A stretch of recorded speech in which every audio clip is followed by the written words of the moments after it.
السلام علیکم پیارے بچوں، امید ہے آپ سب خیریت سے ہوں گے۔ The Smart School Gulistan Johar campus سے نرسری جماعت کی ٹیچر میں مس انم آپ کے لیے آج کا عنوان لے کے آئی ہوں، بنیادی اور ثانوی اشکال۔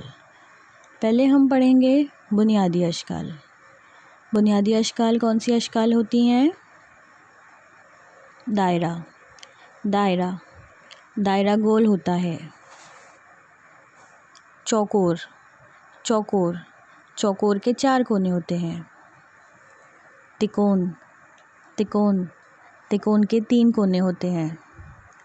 بنیادی اشکال دائرہ، چوکور اور تکون۔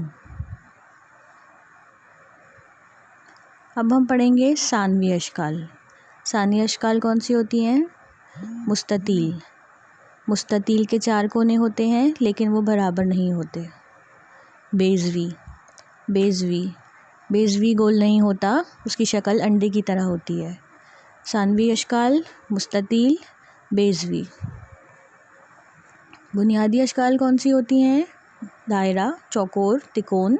ثانوی اشکال مستطیل، بیضوی۔ امید ہے آپ کو ویڈیو پسند آئی ہوگی اور آپ اسے گھر میں دہرائیں گے۔ شکریہ۔